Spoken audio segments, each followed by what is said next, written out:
This week, it's a little bit of a different kind of episode. Yeah, it is. Nice try. I get you often, more often than not. I do get you. Yeah, but not today. Anyway, I'm not going to give it away what's going on because we give it away at the beginning. Right away. So, it is one of those weird moments where, your things collide. Yes. And sometimes you just have to do what you have to do. And, but I think still there's things we talk about. A lot of things actually we talk about.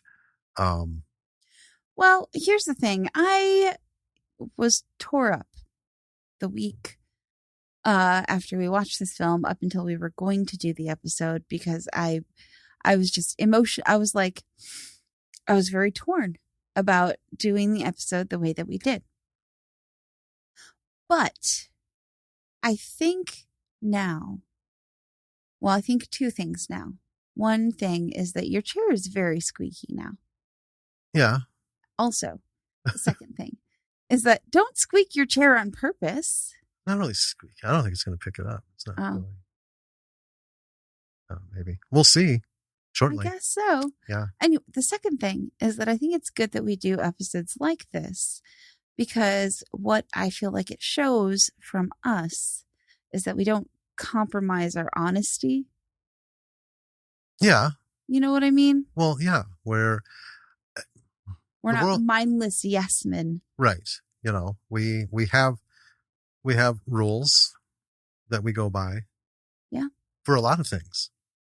And, we're pretty straightforward with that. That's true. Yeah. But you know why it tears me up? Because I know. I mean, the whole point of doing this is to just bring everything we can out there, get it seen, get it noticed, talk about it, get the lessons and stuff. And, it's to be a spectacular prismatic beam of positivity. That was awesome. Thank you. How long have you been holding that one in? Just for 1 second before I said that. That's usually something that, is like in a bag at your hip. It's like, oh, here's the moment. Nope, that was right off the dome. That's even more awesome. Thanks. Well, anyway, we talk about this kind of stuff, but we stick to our guns for better or for worse. People agree, disagree, whatever. So it's kind of the first episode of its kind. Yeah. Anyway. Anywho. I think maybe we should just get into it, and then everyone to. Else will understand. Let's talk about it. Let's go.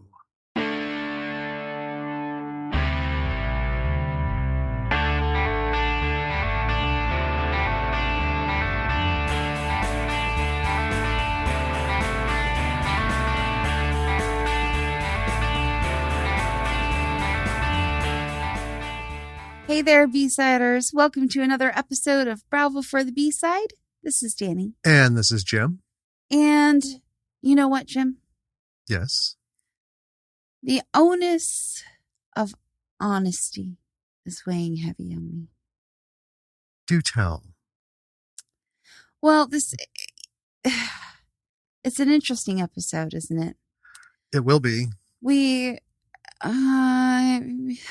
This was something that I saw on Twitter, and I like to, when I see things that are like indie films or, and especially this year, like female directed films. This wasn't, but No, but it was main character, female lead. I like to retweet them, give them a little boost. I like the tweets. I try to interact a little bit.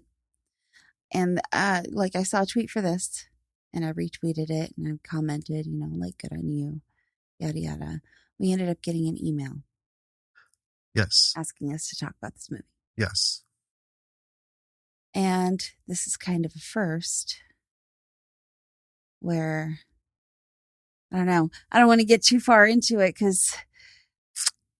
I don't know. Did we just do it up front or do we? I don't Let's feel good about what's going to happen here. see. um, yeah, I don't feel good about it. that doesn't answer the question though. This is the first time that we have been asked to talk about a movie Mm-hmm. where we watched part of the movie Right. and could not watch the rest. Right. So we've had movies we didn't like in the past. We've never had one that someone, well, actually one time we did, but we didn't end up talking about that movie. That is true. But this is the first time. Well, I think we can kind of just bring it all out to the front. Okay. I mean, it's not like it's a surprise. So, for 2022, we are trying to focus on, women in film, either as, main character, female driven story, or director, writer, producer, any role that we Right. we want to focus on. That's a primary role. Big roles. Yeah. To say that a woman was in craft services is not going to get you on our list. Because anybody can work craft services, but we're talking about people who are out there where it's the hardest.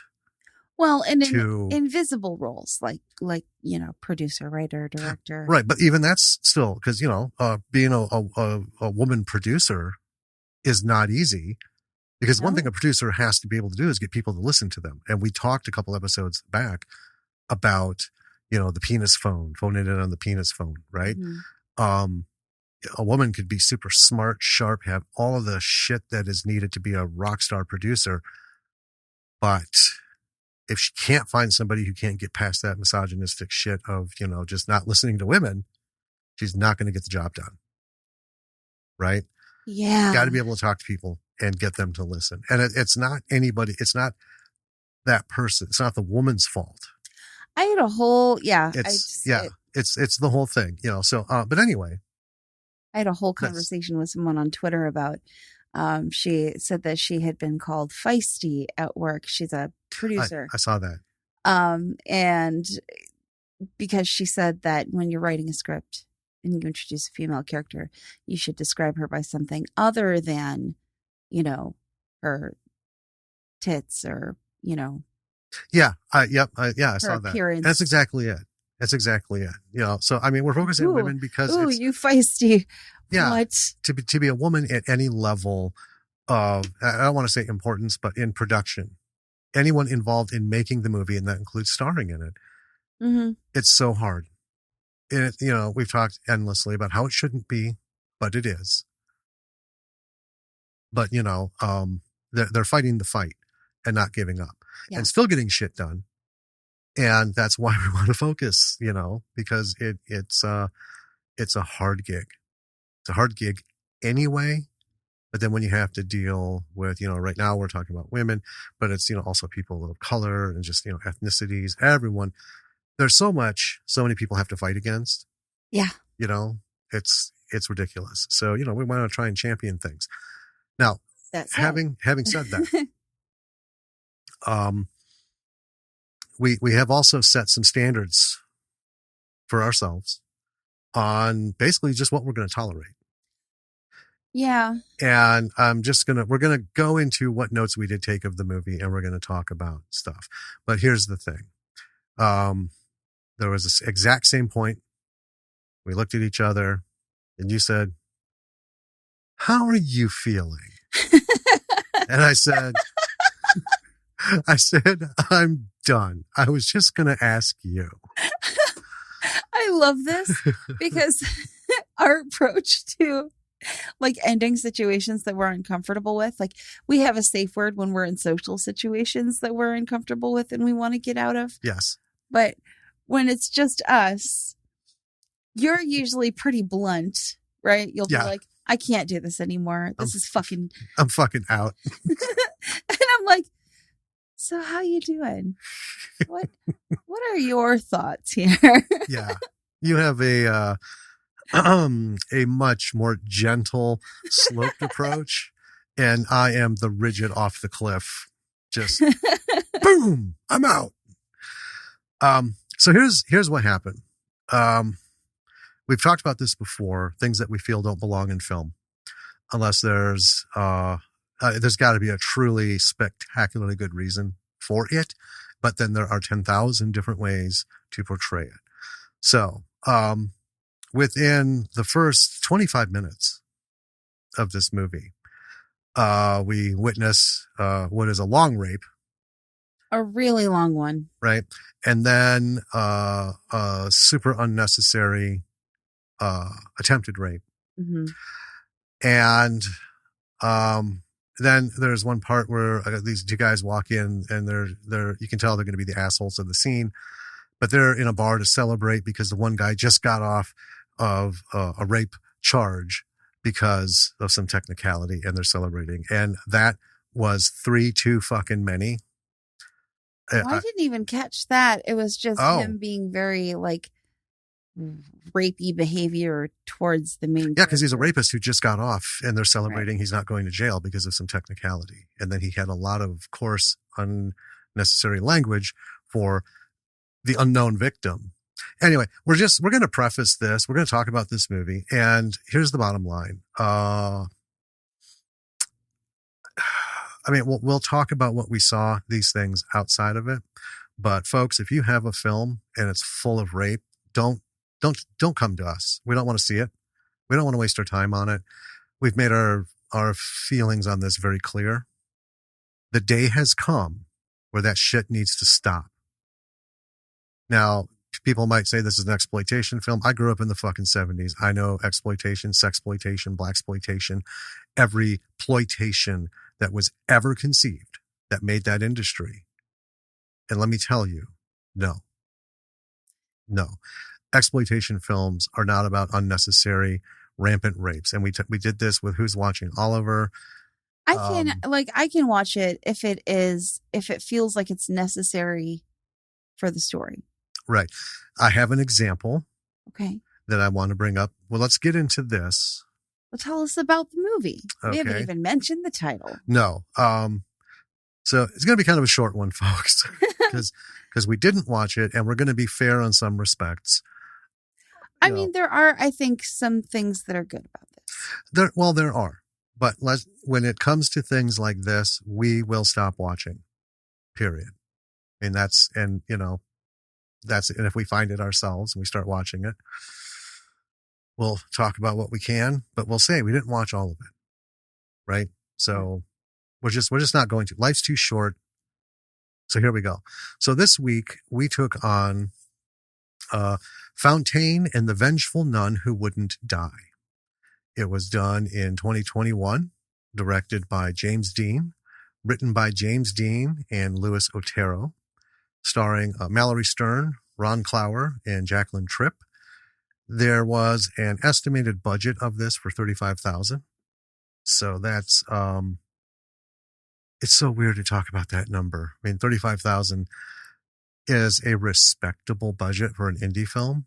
That's about what David Axe said he puts into his movies. Yeah. Right. I mean, it is definitely small, but not everyone can go around getting $35,000 to make a movie. Right. Whether they have it themselves or they fundraise. Mm-hmm. I mean, it's a respectable figure. Right. And, going into the film, what we saw, you could see that there was some money involved. It's way more than a lot of people, just ask the boys at Pondo. Yeah. The $35,000, I wouldn't know what to do. Because it's hard. It's just hard to raise money. I mean, that's just a fact. But people are doing it and doing what they can with it. So the log line for this bad boy is Mary, the maniac nun, must battle through gangs of thugs, a corrupt church, and even a few Nazis to bring her sister's killer to light and make them pay for her overdose. Now, that's a catcher. That's a little confusing. Well, it sets you up, right? Sure. I don't know. I wouldn't find it confusing. I mean, she's got to go through thugs, a church, and some Nazis. Bring some killers to light. It intrigued the hell out of me. Sure. I mean, I'm like, oh. this is something. Trailer's fun. The trailer is fun, and that, added on to this. And I honestly, I hooked on the Nazis bit Sure. because, we loved Iron Sky. We have yet to see the sequel. But, Nazis on the moon. It's like, we're fucking sick of Nazis. We just don't want to see anything more of it. But Nazis on the moon, what is this all about? Oh, they make great cartoonish villains. They do. And that's kind of why I'm like, oh man, that's in the Spice Bowl. Yeah. What ridiculous representation are we going to get? I want to see. But we didn't get to that point. We did not get to unfortunately, Nazis. We will not. Now, do you want to bring us into this film? And let's go over what we did see. Sure. So, we open on a church. There is an abundance of religious imagery. A lot of it. Right. I was like, oh, okay. And more. And some more. And some more. Okay. Yep, I get it. It's a church. That's okay. We're setting up. There's a priest. He's addressing a couple nuns in the church. He's pissed that tithing and attendance is down. He's kind of a jackass. Well, I mean, yeah, he's a bit of a dick. Yeah. But that's a fairly common conversation in churches for a long time. Yeah. Yeah. He's telling them to like go out and round up some people who can come to church and give them money. Yeah. Fill those pews. Sure. Anyway, he puts on a cowboy hat. Okay.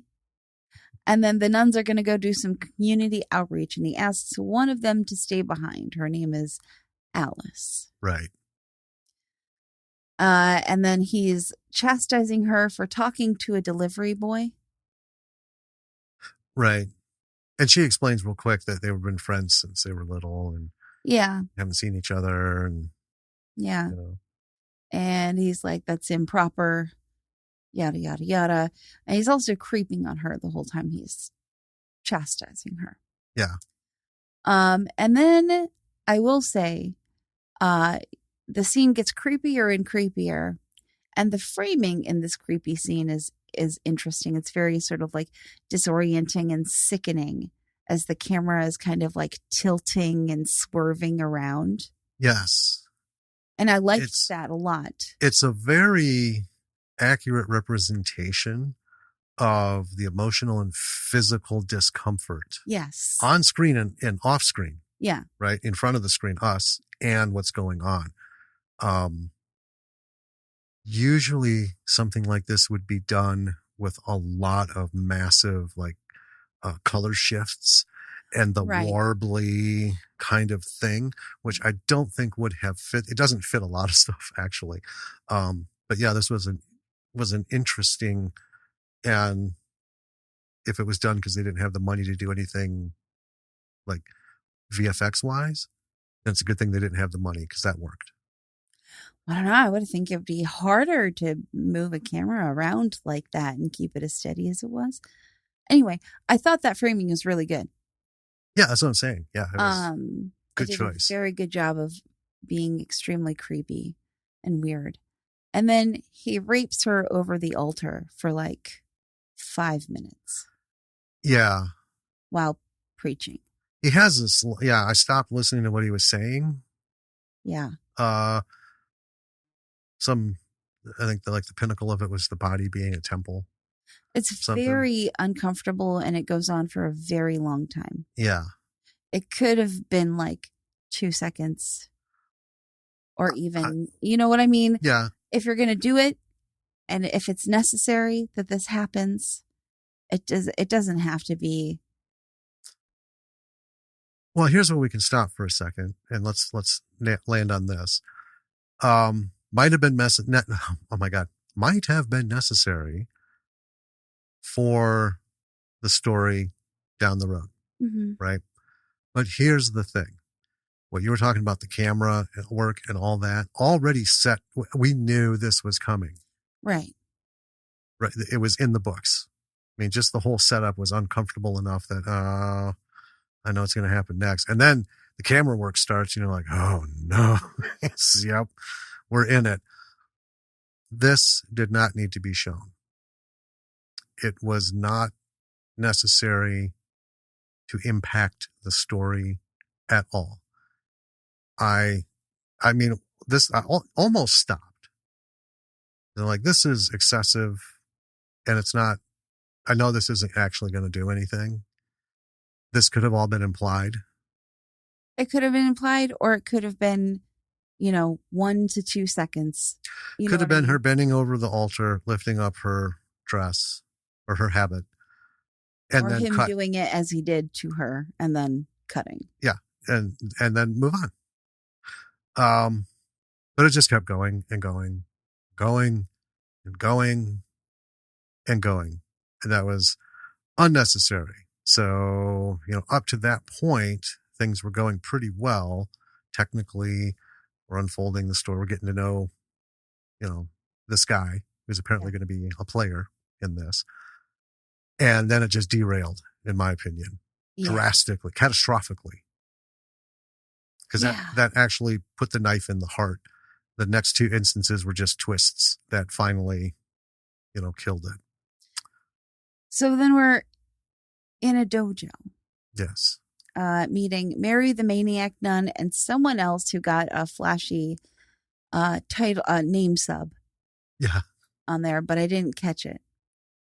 And I was like, oh, the grindhouse kind of thing. But that doesn't really hold up over the first half hour either. It's very like patchwork. Like it's like not committed to the grindhouse deal. Do you know what I mean? Right. And well, I mean, because it wasn't really specifically grindhouse. Right. But interestingly enough, most exploitation films of every kind ended up in a grindhouse theater, because that's, Marcus Theaters isn't going to grab one of those up at any point and say, okay, we're going to go coast to coast with this bad boy.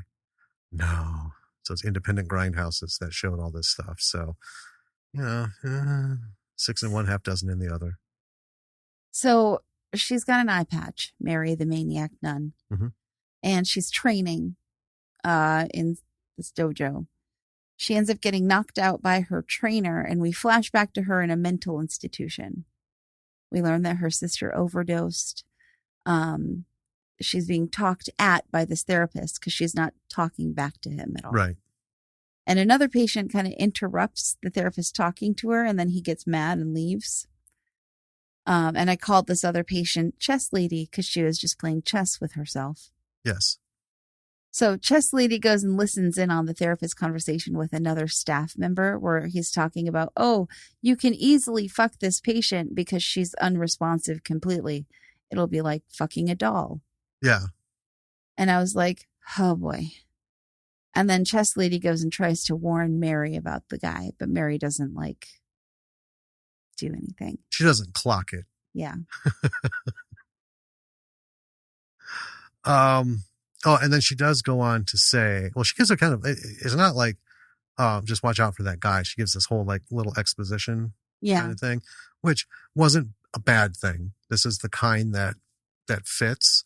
She's like, you do realize what hospital you're in, right? This is where the church sends you when they want you to disappear. Yeah. So that lays up a lot of stuff, right? So when that was said, I was like, oh, so this isn't like a one-off. This is a recurring issue. And we all know that, in every film like this, there's a place where they send you, where they want you to disappear.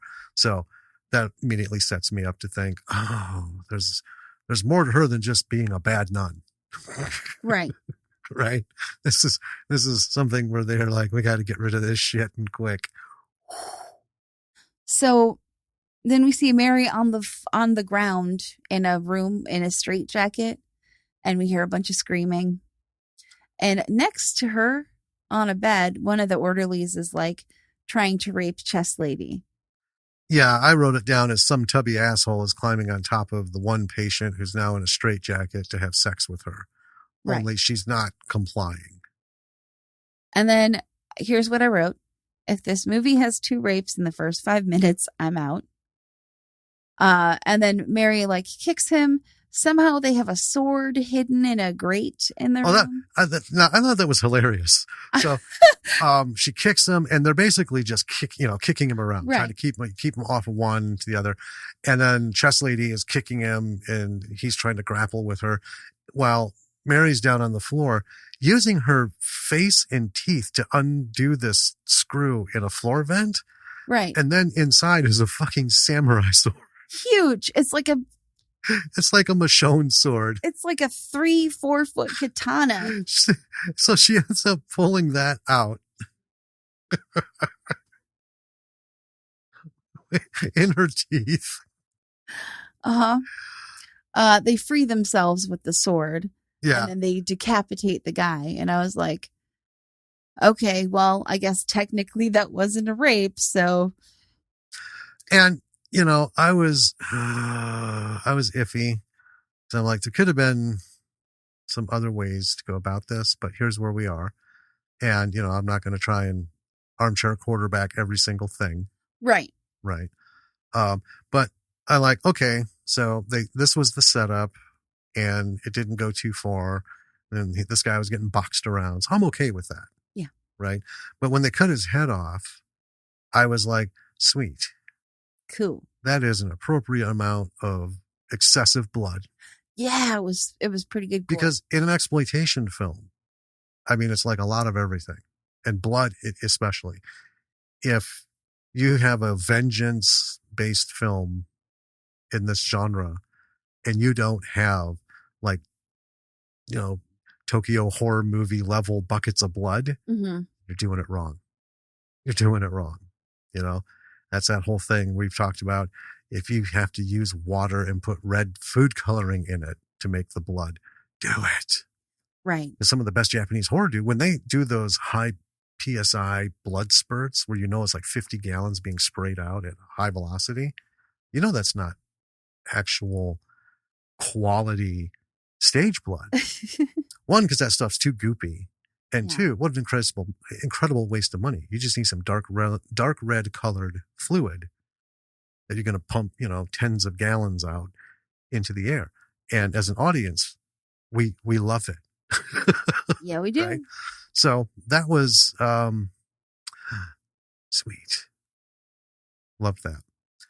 So just after his head hits the ground and we see the appropriate amount of blood, alarms are going off. And then Mary bolts up in bed. She's not in the institution. She's got a different color eye patch because in the institution it was white. Right. Now it's black. A nun comes in, gives her a pill, and as the nun walks out, says there's a debriefing in 20 minutes. A little bit later, there's a whole bunch of people at a table. There's other nuns and priests. There's a guy who got his ass kicked in the dojo that she was sparring with before her sensei clocked her. The sensei's there. A couple people who look official, right? But aren't in ecclesiastic clothing. Apparently, they're tracking down someone named Dragon, and then we learn that there's some guy named Leo Fountaine who's like the top drug kingpin in America, and there's like a connection. Something's going on. Well, they show a photo of this Leo Fountaine, and it's the rapey priest, right, from earlier. Sans cowboy hat. Yeah. And then we see Mary and the dojo loser guy. I call him Dojo Loser. I didn't catch his name. So Dojo Loser talking. And we learned that his sister took off from somewhere because the church would not let Mary and his sister see each other for some reason. I wasn't quite getting that. No, I think he was talking about Mary's sister. But she's dead. Well, right. But before she died. Oh, I don't know. I see these couple things kind of, I was wrestling with those in my head. It's a little overly complex. So I didn't catch everything, but Uh, In the meeting, they do mention Sister Alice, who we know was the nun who was, in the beginning, right. who left and may have been the last person to see this Fountaine guy alive. Well, I did put that at the end of, I made some like random notes, she did something the church stepped in on and covered up. And then I just put, it was a lot of pieces of information. Sure. So at this point, I was feeling like, I think this might be a little more complicated than it needs to be. Yeah. Yeah, I don't think plots don't need to be layered. Right. You And got a good guy and a bad guy. We're not attached to any of these characters enough to like care about the exposition. Right. Well, that's coming up because I've got one more bit here. I don't know if you got more than what I did. But all of this later, they show her walking out of the church building or the dorm because it's a church grounds. Although that scenery in the beginning was a church ground. Sure. So there was a main chapel and there was a bunch of other buildings, which I can only assume are dormitories. Right. So she's walking out with the top half of her habit, but then she's wearing a sexy little short skirt. That's probably half an inch below the crack of her ass cheek. Right. Fishnet stockings. And we see her stroll into a bar. She's got a fancy eye patch on. She does. It's got a little bow on it. Yeah. I thought, everything aside, I love those little things. I do like those little things. Yeah. That shows an attention to character detail that major studios miss. Yeah. Right. I'll go way back. Let's go back to the original Road Warrior. Okay. So Mel Gibson, Mad Max, is getting ready to go out into the middle of the night and trek through some past the bad guys and go out to this truck to put gas in it and stuff. Well, he's wearing a leg brace. And so many people miss this, and they've seen it dozens and dozens of times. He's standing and they're giving him some last minute like instructions on what to do. And there's a guy, he's standing like next to a little trench, and there's a guy all of a sudden creeps up with an oil can and starts oiling his brace because it was squeaky. Yeah. When he was walking for all the movie up to this point. Yeah. There's a little oil tap things. Nobody catches that, but I loved that bit because I'm like, that is so inconsequential and funny, but it makes perfect sense. Yeah. So yeah, I love when, if you got an eye patch, you're going to get all decked out. Why wouldn't you? Or a fancy one. Do a little something. So I did really like that. Another thing I kind of enjoyed was when she's at the bar, she pulls out this big cross, right? And then she starts messing with it like it's some sort of secret thing. And all she ends up doing is like in the main section, she pulls it back. It's a joint box. Yeah, it's a paraphernalia box. It's full of rolled joints. So she blazes up in the bar as she waits for her drink. Mm-hmm. Now, this is where I stopped because this is right when the guys walked in. It's funny. I said, here's what I wrote. Okay. She has a cross-shaped paraphernalia box with a joint in it that she lights up in the bar. And then I wrote, it's moving pretty slowly at this point. And that is all of my notes. So that's when there's a lot of talk by the bartender. God, there's so much. Yeah. And it's just going back and forth. So anyway, these two guys walk in and just, I wasn't going to write two guys walk in because I wanted to make sure it's part of what's going on. But they walk in and, Cheers style, they're like, hey, the bartender's, hey, and they're like, yeah, we're celebrating. So-and-so just got off a rape, just got rape case thrown out and stuff. And the guy's like, yeah, dumb bitch. And that's when you turn to me. No, it was a little bit more after that. It was a little bit more because they started harassing Mary. Yeah, for no reason. Yeah. Just like all up in her shit. And then, yeah, that's when you were like, so. How do you feel? How are you feeling about this so far?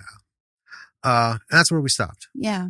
Because, like we said at the beginning, so we had a rape, an attempted rape, and now we're mocking rape.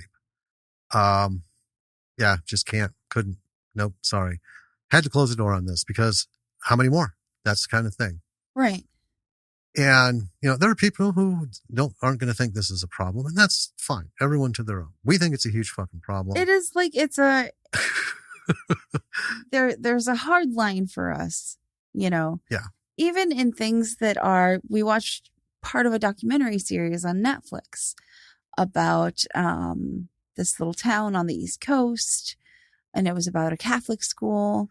Yeah. And we got maybe 4 episodes in. Yeah. And I was like, I can't stomach this anymore. Yeah. It was less documentary than it was shock value, right? It wasn't moving forward with, I mean, we knew what was going on. Right. But they spent way too much time on what was going on. And almost in a couple instances, like, a very alliterative, Yeah. and it wasn't necessary. I was like, okay, no. So we stopped watching this, Mm-hmm. and we just won't go back because we're just not going to trust. I mean, this is just shit we don't care to see. We just don't care to see it. Yeah. Now, I'm sure there are people who like this movie a lot. There are a lot of good things that I saw in the half hour that we watched. Well, right? Yeah, we talked about, so some of the camera work we talked about already, right? It was pretty solid. Yeah. The opening Sound was good. sequences, excellent use of drone work obviously. Oh, yeah. Because, everyone's using drones, and I think that's perfect because drones are the most inexpensive way to get those high-priced boom shots, and nobody in indie film can afford a full-on boom unit, Well, and you That's need drone shots to cranes look great. They do, and they did, and they were, tight. They weren't just like random and meandering. They were purposeful. They were Right. there. Yeah, it was well done. I know you thought the costuming was good. I did say the costuming was good. This was not Velocipaster where they got fucking underoos, And a moo-moo. yeah, pajama onesies and a moo to pass, yeah, as ecclesiastic clothing. The habits were they were very well done. They're multi-layered like they're supposed to be. The one priest Fountaine, that we saw, what he was wearing was appropriate. Yeah. Right. Except the cowboy hat. Well, curiously enough, that's not an anomaly in some areas. Sure. No hats in church notwithstanding, some people do it. To each their own, right? With exception of the mitre. Mitre doesn't count as a hat; it's a mitre, and it's part of the uniform. But anyway, I liked what they were doing.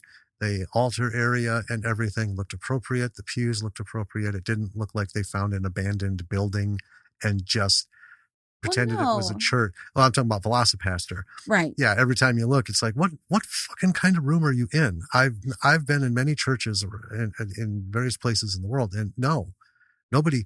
This looks like some sort of factory office where it's all glass where you can see the workers, and just what the hell kind of place is this?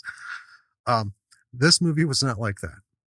No, I mean the other locations, like the other scene locations besides the church, seemed pretty minimal. Right. You know what I mean? There wasn't a whole lot of extra going on for set dressing for those pieces. It was kind of like a room. Let's do what we can with it, but it got the point across. Well, and like the church related stuff seemed pretty utilitarian. And I bought into that because, most churches, less is more. The only point up to this that was a little wobbly was the sound in the bar. For the most part, it was pretty good. Mm-hmm. Like the boom mic was right there. But then there were, I think, a couple pickup shots or secondary shots where it just wasn't in the right place because the bartender and Mary were talking, and it sounds like I'm talking now.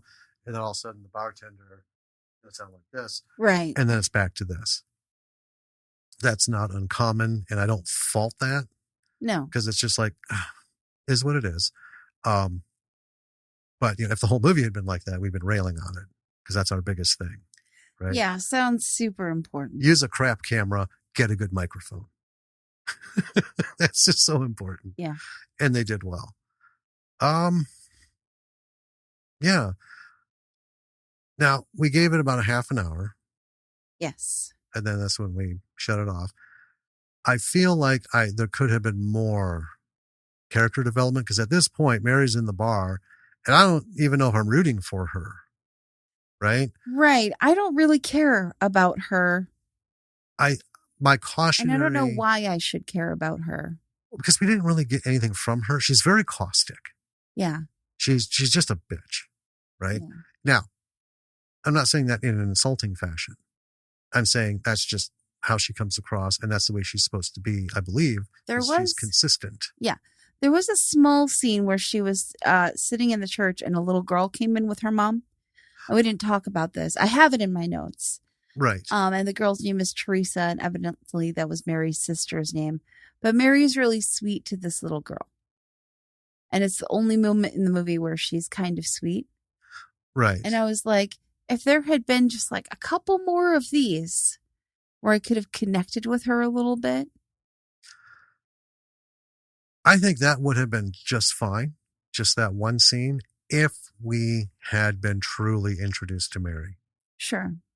They're just like these random moments and she's in an institution and a thing. And now she works for this like super pseudo secret government organization that has, at this point in the film, we have no idea what they're all about.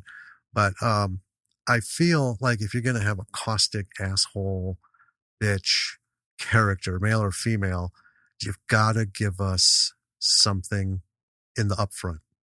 I hate these are my most unfavorite movies when I get that kind of character and it's like at the last fucking minute, we learn why they're such a dick. Right. I don't like that. I want to know right away what made this person like this. Because if I got to watch this, I have to understand why I should tolerate it and why I should be rooting for this person. Right. Right. That we didn't get that. We could have foregone a couple of scenes and use that time to introduce us to Mary. I'm not a fan of the patchwork build character development. Well, and it was a patchwork film. You know what I mean? Just in terms of storytelling, it was patchwork storytelling. Yeah, it was just sudden bits of information. Now, in an exploitation film, okay, I will concede, not a lot of story, not a lot of sense. It's almost like watching porn. I don't care why the car broke down. I don't care how the car broke down. That's what people are thinking. They're like, let's just get to what this movie's about. Right. It's the same with exploitation. I truly don't give a shit why they're doing it. Let's just get to it. Let's just see the blood fly and stuff. So here's two things that could have been different. They could have followed that formula perfectly and just like, bam, this happened. Bam, this happened. And now she's just crazy ass. Mary, the maniac nun, is out to tear shit up. Well, that's the other thing. And leave it alone. She is introduced as Mary, the maniac nun. And we have this one scene of her. I mean, I don't feel like it's very maniac of her to, decapitate the guy who was trying to rape the patient. Yeah. I don't see why she's a maniac. Right. I don't see her being a maniac. So that leads the other way. Right. So like I said, we could have just forgone all this bullshit, had one instigating instance that lasted like 60 seconds and then 2 minutes of why that made her mad. And then the rest of the movie go. Cause that's what exploitation films were. Yeah. Right. Whatever it was, it's just, let's set it up and let's go. Bam. Now today that stuff doesn't really fly because everyone has expectations that if you're going to ask me for 2 hours of my time, give me something. Right. And the normal formulas from back then for a lot of these films don't quite work. They don't gel with people. They want a Mhm. little more. So give me the setup. But here's the thing. Don't throw so much, Yeah. right? I would have spent the first half hour, I would have done this completely differently. I would have had the inciting instance, or the inciting action. I would have had her journey for at least 15 minutes on what shifted her and bounced her off the walls, bing, bang, like, Well, here's what I would have done. I would have met her sister I would have got that straight. and seen what fucking happened. Mm-hmm. And then it doesn't matter that Mary's caustic and bitchy and irreverent, right? Yeah, well, that would have been actually the perfect open. And I would have done it with all this shit going on. And then I would have had it crossfade into Mary sitting in that chair, like when we first saw her, Mhm. wearing her eye patch. Mhm. And then, as that sound fades out and the crossfade gets stronger on her, then we hear the doctor's voice trying to talk to her and stuff. So we've seen what happened. We don't need to see the aftermath, Right. right? We could even like start fading in the midst of what's happening, leave the rest to the imagination. And then we're crossing in. So we know now, oh, that fucked her up. Look, she's just not in it. Yeah. And she lost an eye. Let's see how that happened. And that can wait till towards the end too. Yeah. That'd be fine. But that would have given us something to her, and we would have been anchored on her at that moment in the hospital. Mm-hmm. And from that point, if it went on like it did just now, I would have felt so much more connected to her, other than she's the badass protagonist who apparently has, a chip on her shoulder. Yeah. And I mean, instead of what we got at the beginning, which was the, Fountaine and this random fucking nun that doesn't have anything to do with anything. That we know of. And it's pointless. It could have come up later. But the way that it was done, I don't care if it did come up later. Right. Because I didn't get that far. Yeah. And it just didn't serve. It did not. Now, on that point, let's talk about that. So we talked about it with Who's Watching Oliver. That was completely unnecessary. That whole movie was unnecessary. It was just a fucking dumpster fire. The technical aspects we argued could not be diminished. Technically, they knew what they were doing. But what a shit story. We just don't need that stuff anymore. We don't need it. No. Anyone wants to argue? I'm not in the mood. My mind is made up. We are past the point where we need to see brutality against women in any form. Brutality against anybody because of their sex or their orientation or their color or their language or anything. We need to fucking quit making that a point and focusing on it. Let's move on past that shit. I mean, don't we see enough of that in the real world? We're seeing it in the real world. Why do we need to see it in fiction? I mean, this whole thing with Ukraine and everything that's gone on over there since the fucking 90s, where there was attempted genocide and stuff. I mean, I don't even want to get into that on this podcast. But, right, there's enough shit and we know what's going on. And I just read that some kid was arrested in, I don't even know where, because they got him on video throwing cotton at a black student and then whipping him with a belt before people stepped in. Oh my God. But he's not guilty. They're still investigating because he's a minor. It's a very complicated situation. I tell you what, people. They have him on video doing it. Here's what we need to do. We need to stop fucking making kids like the tabernacle of fucking innocence and shit. When somebody does something heinous, I don't fucking care if they're how young they are, how much they didn't know, what their parents are like. Fuck you. Pick that little fucker up, stick him in a fucking cell, and let him sit there for a fucking week by himself, shitting his pants, because that's what's going to teach him a lesson, not naughty, we caught you. We're going to make you wear an ankle bracelet for a month, and then you have to go to meetings for the next year and promise never to be an asshole again. Yeah. These are the fucking kids that'll change them. And they're the ones who end up going, killing 50 at a fucking time with mass shootings and shit.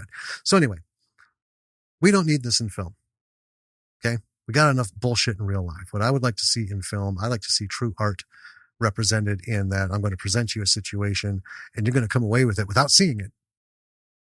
You're going to know and feel the atrocity that just took place. I can buy that.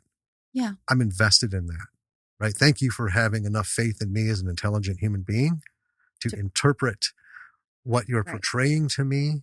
But if you're going to spoon feed me a rape, steer the fuck clear. I don't want to be anywhere near it, and you don't need to be anywhere near me. Now, with that, because we're talking about it, there are instances where that could be necessary. Right. So I'm going to talk about a movie called The Accused. I can't remember the year. It's way back. Jodie Foster, Kelly McGillis. It's based on a true story. Folks, if you hadn't heard about this, I suggest you watch the movie because it's about a woman. It was a very famous case. A woman was in a bar, and it doesn't matter if she was loose, if she was whatever, right? It was a woman in a bar who one night got slapped up onto a pinball machine, and 5 men raped her while the entire bar watched and did nothing. Did nothing. And the movie, I mean, that's the event, but the movie is more about the ridiculous fucking struggle she had to find justice. People wouldn't talk. There were no laws to cover this kind of stuff. There was this and all that. And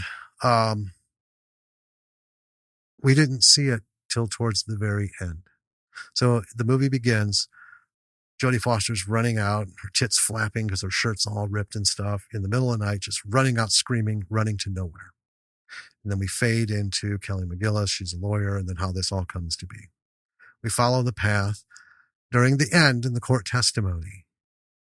Then we see her up on the table or on the pinball machine, and we see guys taking turns on her. But it's not like this movie where they're just actually showing, bare ass to bare ass, thrusting, pumping, doing all this and that. I mean, we know how people fuck.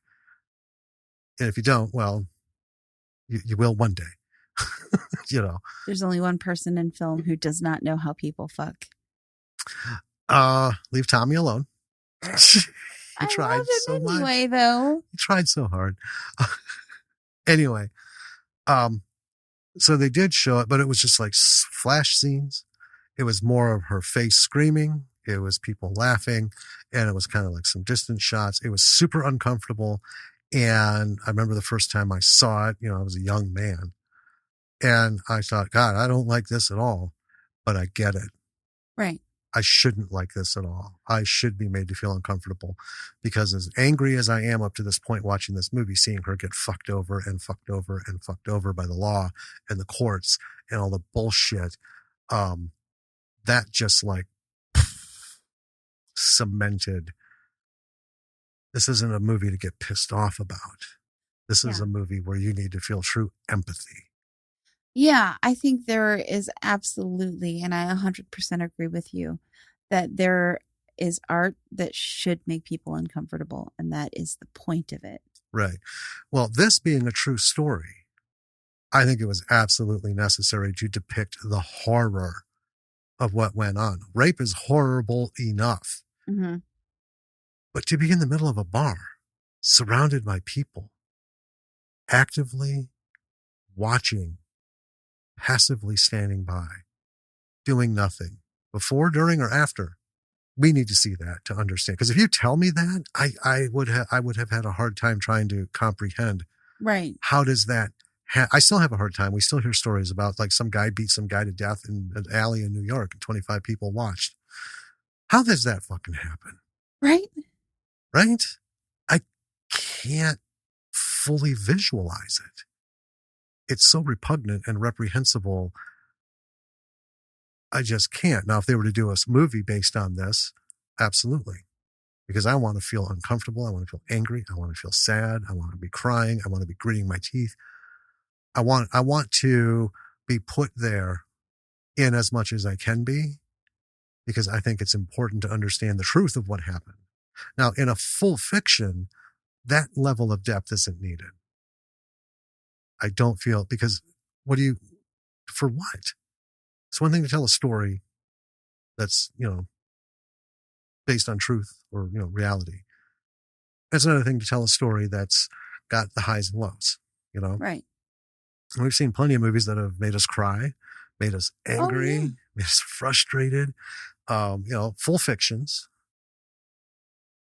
And I don't think that anyone overdid anything. They reached those moments and they kind of let them go. It wasn't like, let's exacerbate the situation now with 15 more minutes of nonsense. Yeah, it is. So The Accused is one of those films where I think it was necessary. I've said that before when we were talking about who's watching Oliver and some other stuff.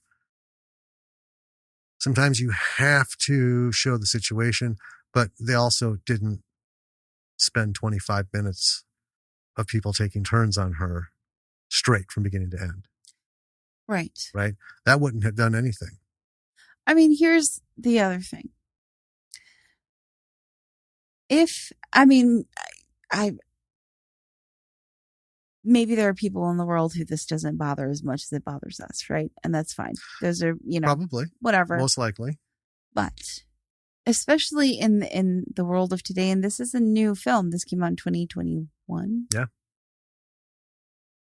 There was no warning at all in the logline, in the trailer, in anything about this film that let us know this was going to happen. Right.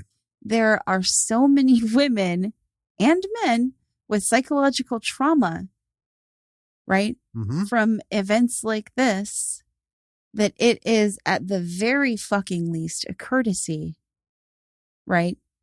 To have some kind of warning. It is. And I mean, that should be, here's my thing, right? If you are afraid to or can't put it in the log line, then you made a major fucking mistake putting it in the movie. Yeah. And that's what a lot of it comes down to is, distributors and stuff be like, oh, you don't want to put that up there. You don't want to put that up there. Well, then you shouldn't have had it in the film. Yeah. Right. And yeah, I just, again, to reiterate and kind of take it one step further, I am just so sick of sexual violence in films as just and this wasn't even like a motivator. This was just, there was no reason. I can write a villain that will make you feel so icky and disgusted and so uncomfortable watching them on screen in a way that they do virtually nothing. There are so many cues to the human nature that you can bang, little highlight there, little highlight there, little highlight there, just in the motions that they're doing, what they're doing. Everyone thinks, well, he's cutting open a body. That doesn't fucking bug me. There are millions of people making their fucking money off because they're doing autopsies. There are so many times when we play D&D and we introduce like a minor big bad or a big bad, right? And it's the first time the players have, encountered this character and you are now describing him and everyone's like, I hate them. Yeah. 2 sentences in. Yep. I hate them so much. Yes. And just the little details, like you walk in, there's bodies dismembered and stuff and this and that, but then I'll pick like one person in the room is doing a specific thing that doesn't actually have to do with the actual like mutilation or whatever. And you guys are just, like, the fire just lights up and you guys whispering to each other, this is the first one to fucking go down.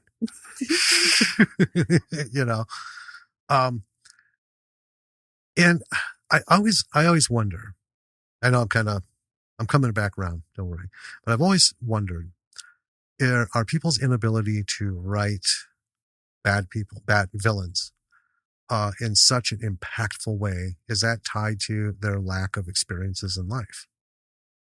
I don't know. Well, because here's the thing. I know I can think of the stuff I do because I have seen and experienced some heinous shit. I have seen the low levels of humanity. I have seen what, horror movies. That's why horror movies don't bug me. Yeah, I have a thing about eyes. I fucking hate eyes, horror movie or real life. Right? Shit doesn't impact me the way a lot of filmmakers would like it to.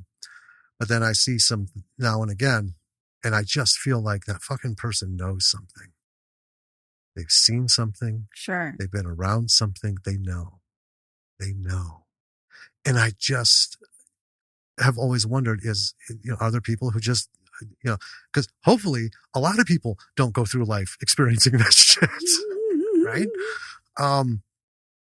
But Fountaine, I could have made him to the point where you were getting like throat vomit. Right. Yeah. The way he's shown here, he's just kind of like, he's any douchey guy. Right. There's nothing special about him. He's just, he's got no morals, or his morals are twisted and dark because he's a man in a position of power, because a priest is over a nun, Mm-hmm. right? You could be like the lowest level priest, and even the, head of the convent has to go, yes, Father. So it's a power play. He's any generic douchey rapey dude. Yeah, in a position of power. Sure. Right? Which is old, tired, and boring. Well, I mean, that's what rape's really about, isn't it? It's not about lust or sex. It's about power. It's about power. And anger. I want to see somebody who just, you're like, oh, looks like he's an ice cream vendor, but I can see it and smell it underneath. If I so much as bitch about a sprinkle, I'm done. Well, yeah. I love those feelings coming from the screen, because that's somebody who wrote, that's an actor who took it and was like, yeah, I got the notes, and they all put it together, and the director's like, showtime. I guess my advice, so my lesson, 2 lessons here. 1, forget the sex stuff. Okay? Sure. We've talked about this, like refrigerating people, right? Quit killing the good guy's wife, girlfriend, whatever, to motivate him. Jesus Christ. Be more creative. Right. Right? I think it's time to start saying it plainly. There's a lot of people who are not writing at an acceptable level. It's cheap and it's done. It's done. And here's the thing. If you're going to do it, because we've talked about it, you can't keep inventing new shit. There's only a limit, right? Yeah. But true artful writing is taking that thing that everybody knows about and everybody's done, and I hate to say making it your own, making it new. Yeah. Making it new, add something to it. All right. So we've got this, just bitchy, supposedly badass nun who's apparently, the church is okay with her going out fucking shit up and going out with her fuck me panties on. And, they said something on him when she bent over. They said, Jesus is watching. Oh, okay. Well, they're still, they got glitter and everything and her little whatever. We know that's what she was dressed up for.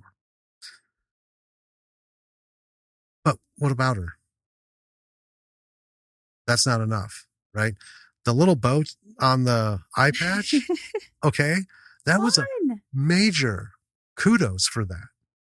That was a major step, something so stupidly simple. Yeah.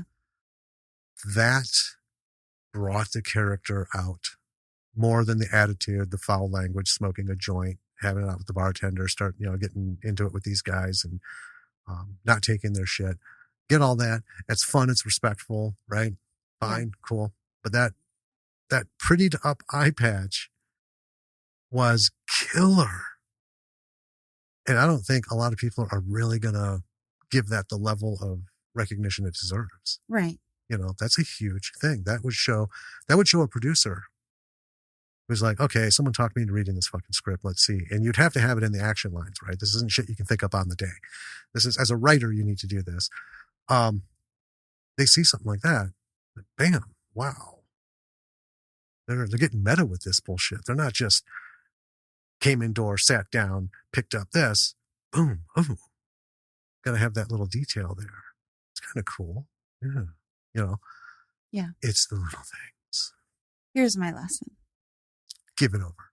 How you tell your story is equally as important as your story itself. Yes.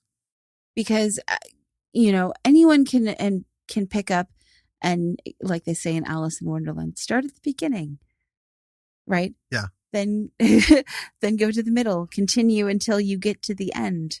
It isn't as simple as that, right? Right. Because not every story needs to be told in chronological order. Not every story needs to be told in a mishmash crazy order. It depends upon the story, and it depends, the message of your story gets across in the way that you tell it.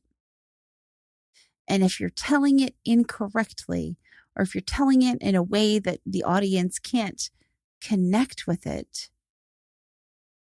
then your story doesn't matter. Right. And we have seen instances where the story, we had to desperately like cling Yeah. and reach, not because the story was bad, but we could tell this is a good story. If it weren't for the movie, Yeah. this would have been excellent on paper. Well, But yeah. but the movie, the directing was so bad that it just detracted from it. And there were so many moments where there was no story. Mm-hmm. You know, there was just clearly this was a creative choice that didn't work. We've seen those where it's like, man, this fucking story would have been good on paper or as like a podcast, Yeah. right? But very few fresh new writers really think about how to tell the story. Right. You know, one of the projects that we're working on, that's where we're currently, you know, grinding our gears a lot, is in figuring out how do we tell the story? Where do we start? Mm-hmm. Where do we end? So, yeah, what do we want to do? You know, this is a story with a beginning, a middle, and an end. Mm-hmm. And it already exists. We'll say that. Right. Now, we want to tell this story, but you don't always start the beginning of your story at the beginning of that story. Right. Right. So it's like, well, where do we begin to bring people in? How far do we go? When do we go back? And if we do, when do we go back to this beginning before our beginning? Right. Is it relevant? You know, Yeah. How much of this could we parse out in what order to be impactful, to not just tell what happened, but make people care about what happened? Yeah. Right? Because we don't have 25 years. No one's going to sit in a theater that long. Right. Right? To see it unfold in real time. And that's a thing a lot of people struggle with. And there's a lot of hits and a lot of misses in that. Mm-hmm. Kind of like a biopic, if you will. You know, like The Accused. There was a lot of stuff that happened that wasn't in the film. You know, how much of the court stuff, how much of the legal shit do we put in? How much of this trouble, how much of that trouble? Because it all comes down to economy of time. Mm-hmm. You have 90 minutes, 120 minutes. You have to get from beginning, middle, end, and you have to condense this whole story into it. That's why a lot of people get upset when like famous people have movies made about them, you know, biopics and stuff. It's like you skip this whole thing. Okay, but he died at 99, right? And started his career at 7. So we had to pick and choose. Right. Right. But what's the story you want to tell within the story itself? Right. And that's what we are struggling with. And I think a lot of new writers don't quite get that. Right. They think of a beginning, a middle, and an end and go for it. And that satisfies the criteria of a story, right? You have to have a beginning, a middle, and an end. Mm-hmm. Done. Cha-ching. But there's just so much more to it. Yeah. I'm trying to think. There are so many examples of like stories where the story itself was like, okay, but it was beautifully told. Like The Fountain, I think, is a really good movie. I love The Fountain. So many people hate The Fountain. I love it. Because the story itself, to me, is very simple, right? But the way in which it was told was just absolutely stunning. Yeah. I love Aronofsky's. I do love his stuff. Like it's almost like he grew up thinking, if anyone, even before he got into film, if anyone wants to be involved with me or anything I do and wants to stay grounded in reality, fuck them. Right? Yeah. Because I know he's gonna strap me to that fucking seat, put everything into my brain and just start wiggling shit around, no matter what the movie is about. And I love it. Yeah. Because I do walk out of his films just like, I got to do me some thinking. Yes. For a good while. I won't even go back and see this movie again. And that's the thing. I've seen all of his films more than once, never more than once in the theater. Sure. So I'm like, if this is still in the theater, then it's still too soon for me to go see it. Yeah. I'm not done thinking. You know, I just wanted to be sure of the title because I always fuck this title up. The Life of David Gale. Oh, sure. right? Now, has Kevin Spacey in it, and we've all canceled Kevin Spacey, but here's the thing, you can't deny that fucking movie was fan-fucking-tastic. Yeah. He Kate Winslet, Laura Linney, all of the people involved in this movie did such a great job. Alan Parker knocked this out of the fucking park because I never once felt lost. I never once felt agitated. Right. Because when there's flashbacks, this thing jumped all over the fucking place. And I loved how it was one of those that masterfully at the end, all these loose ends were so quickly, tightly, perfectly woven together. Mm-hmm. And you didn't walk away going, oh, what?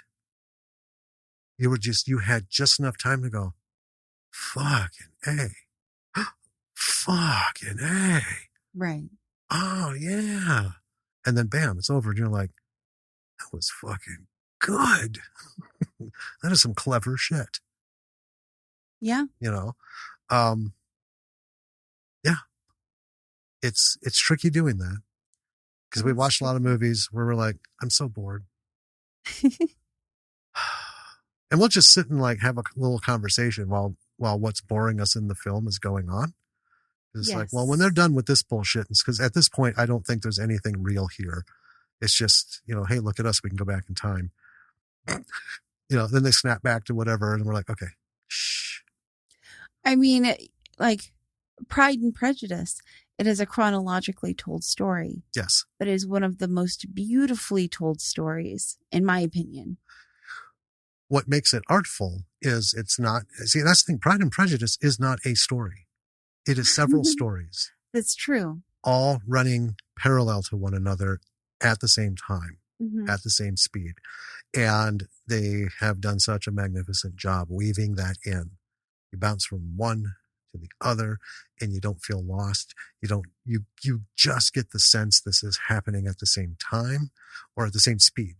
Might be a couple days. Because, period pieces like even like Downton Abbey, they do these cuts and then you're supposed to, they're assuming that well, it would normally have taken like 5 days for this to happen for the last time we saw one another. Problem is they all mostly dressed alike, Right. Tweed suits are tweed suits. Dude dresses the same every day. I don't know what fucking day it is. Got to wait for a woman to walk in because, here comes Mary. Different outfit. So we are, well, no, wait, because they change outfits like 10 times a day. Hold on. Here we go. Yeah, someone's got boots on. Different little cues like that. Right. But yeah, that's just how you tell the story is as important, if not more important than the story itself. Yeah. I think it is more. I think that's the first thing. How you tell the story is what's going to get people in the seats or not and stay there. Right. I can think of a lot of things out there. There's a lot of things we saw documentaries on. They're great stories. And for a documentary, this is cool. But if you were trying to dramatize this and get me like deeper into it, the actual events, not the, investigation and stuff after, you're going to have to do a lot better than this. Right. Let's look at Henry. Yeah. Cause I was going to say American Psycho, which is an awesome, lesson in character development and exploration. But let's talk about Henry. Portrait of a Serial Killer. Oh, sure. Right? That fucking movie.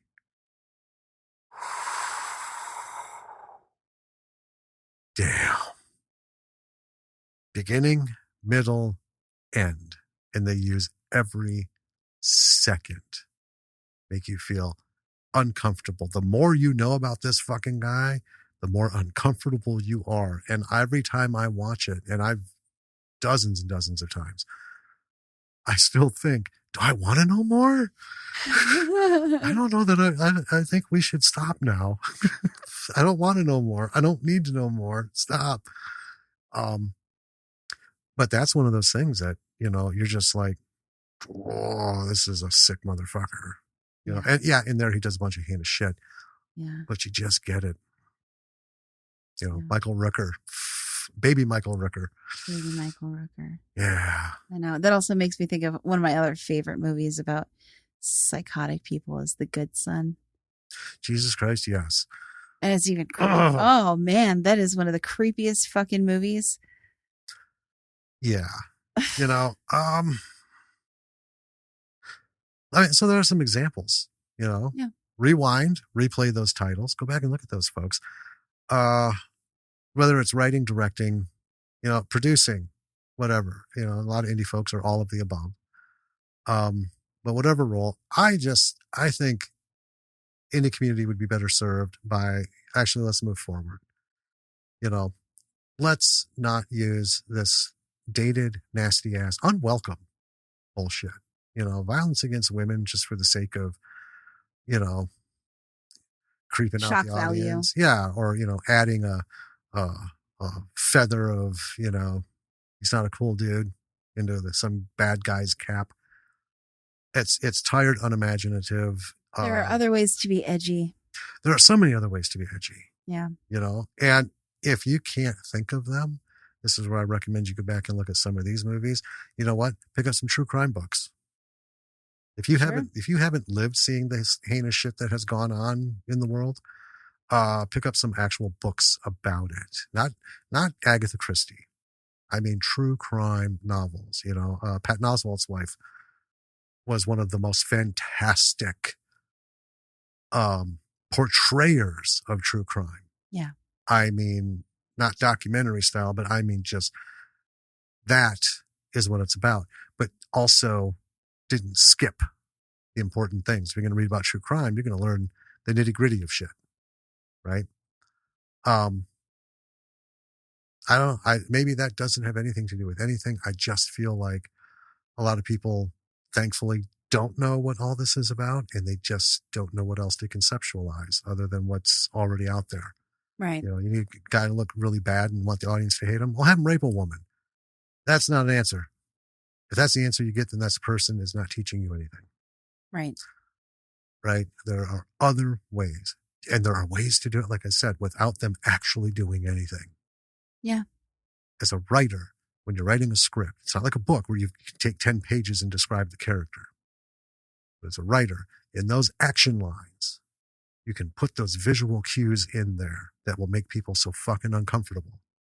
That creepy camera work. Right? And that's where the actor takes that and makes it come to life. And the director, you know, when he's got skill, will be like, okay, so this is who he is, and this is how he's going to show him, and this is how I'm going to capture it. I'm going to layer this club sandwich. Yeah. Right? And I'm going to bring the creep. Those camera angles at the beginning before the unnecessary rape. Awesome. Awesome. And I think it would have been better to leave it at that. Because sudden transition. Yeah. That's also uncomfortable. Yes. Like, I know what happened. You know. All right. I think we've railed on this. Yeah. So to be fair, technical aspects of the film up to this point we stopped watching it were good. Yeah. Could have been even better, but you know, Bravo for the B-side needs to take a hard line. And that was what I was saying about the onus of honesty on us. We can't gush about movies that we don't like, you know. I mean, we're real about what we like and what we don't like and what we feel like is useful and what we feel like is not useful. And we're not going to change that, you know? No. To not hurt people's feelings. But, you know, there are lessons here. There is good here to be learned from. I think there is. And if you can get past the bits that we just weren't interested in, the rest of this film, there's a remaining hour. It's like 90 minutes. Actually, it's 2 hours. Or no, that's David. Yeah, hour and 25 minutes. So there was about an hour left to go. And from the trailer, a lot of cool stuff, you know, probably happened. Right. We're just not going to celebrate it because, you know, this is our year to recognize women. And in this case, the best way we can do that is to say, nope, sorry. 3 times in 25 minutes. That's too fucking much. Yeah. 1 was too much. This was just, it was unbearable for us. So that's where we're going to leave this. And with that, you should go check out our website. www. lordsofmisruleproductions.com. I was wondering if you're going to chide me for doing the www. Everything's there. Everything's there. We got a merch store. We got a blog. We got links to where you can find our podcasts. We all got the stuff. Patreon. everything. You know, it's all there. Links to BF McGillicuddy, which will, fingers crossed, in a couple weeks, be coming back regularly. I'm at the very end of this odyssey as we record this. Mm-hmm. And in a couple of days, we'll know if the odyssey is over or if it's going to continue for another week. At which point we'll be able to switch back to weekly podcasts.